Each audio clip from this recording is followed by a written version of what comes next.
So back in 1990 for the Super Nintendo, just when it launched, there was a game that came out just before Super Mario Kart did. It was called F-Zero.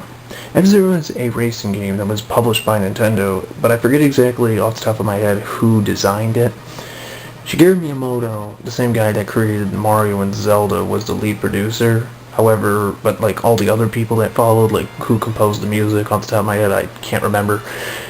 But the idea is that, you know, F-Zero is for the first racing game for the Super Nintendo was released, there's 15 different tracks total.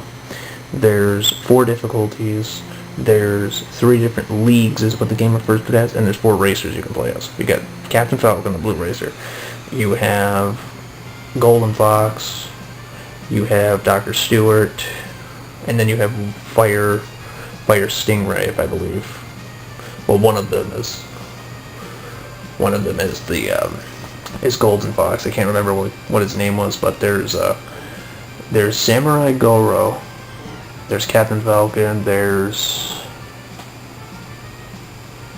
Dr. Stewart, and then there's somebody else that starts with an S or a G. I'm trying to think what his name is.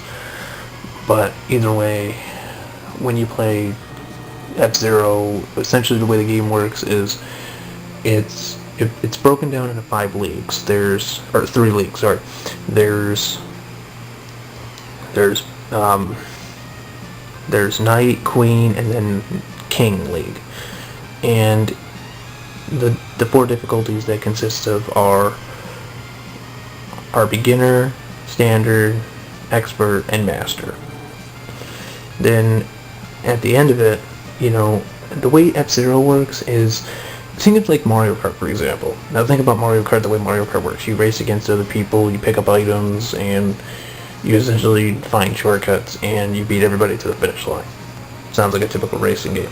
F-Zero does something even better. It takes all the enemies, it takes all the items, tosses them out. There are no items in this game except for speed boosts. And you can essentially take care, you know, you have to really think of the games like or at least talking about the first game anyways on the Super Nintendo. The way the game works on the Super Nintendo is that there's a ranking system. Like for example, like there's 5 laps you gotta go through. But you can't just let certain people pass you. You have like the game, depending on who you start with, they'll always be in a certain position just before the race starts. And technically speaking, Fire Stingray is technically the best kart, but you have to master it in order to go 478 miles an hour with it, or kilometers. I forget exactly how many miles that is, but essentially it's pretty fast. So F-Zero gives Mario Kart a run for its money. It really does. Because the series gets even better as you play the older games, or the newer games that still have yet to come out. But F-Zero for the Super Nintendo, it's all about skill. And, you know, so, for example, like, it's got really cool music and all that, like, it's all futuristic and all that, and, like, you go from, I think the really cool part is, like, when you can essentially go from, like, 0 to, like, 300 miles an hour in, like, a matter of, like, a few seconds. It gives Mario Kart a run for its money. It takes place in the future and all that, and it's essentially like, it takes place in the 26th century, if I'm not mistaken. It's like in the year 2536 or something like that. It's somewhere around there. It's really cool. So you have different levels based on different. And so the way the game works is that you also get points depending on like what laps you come into. So like for example, like the first few laps, like the first few, it goes, you have rank 15 to 1. You have, and then it drops to 10 to 1 to qualify, and the race keeps going on and on until you finish. Eventually it goes down to 7 to 1, and then it goes to 5 to 1, and then 3 to 1. So that's how you qualify in the game. You have to stay ahead of everybody else, and at the same time though, there's traffic that's always in your way, so you have to watch out for obstacles, and it's an addictive game, but it's difficult, and as addictive as it can be, it can also be very difficult too, depending on how well you play the game. But let's talk about the levels now. Okay, so Mute City, you have Mute City 1 talking about the night class. Okay, so in the order that it goes Mute City 1, then you go to Big Blue, then you go to Sand Ocean, then you go to, let's see, was it York City 1, or no wait, that was later. You go to Deathwind 1, then you go to Silence, which is the name, which is funny because it's anything but Silence. But the way, and I also forgot to mention this, but F-Zero also takes place like on other planets and all that. It's just, think of it like this. It'd be like in Star Wars, like, you know, like it took, you know, everybody has, like, it takes place on other planets. Aliens exist and other planets exist. Everybody sees other people and all that, and they essentially get together. They have allies. They run into enemies, and they essentially race and all that. It's pretty cool, you know, with their own futuristic weaponry and all that. And, I mean, you know, no weapons, but, you know, it's all, like, takes place in its own little setting, which is pretty cool. But at the same time, though, then you have, you know, but then going on to the Queen League, you have what is known as, you know, you have Mute City 2, then you have York Town 1, or was it Port Town? Yeah, Port Town 1, sorry. And then you have,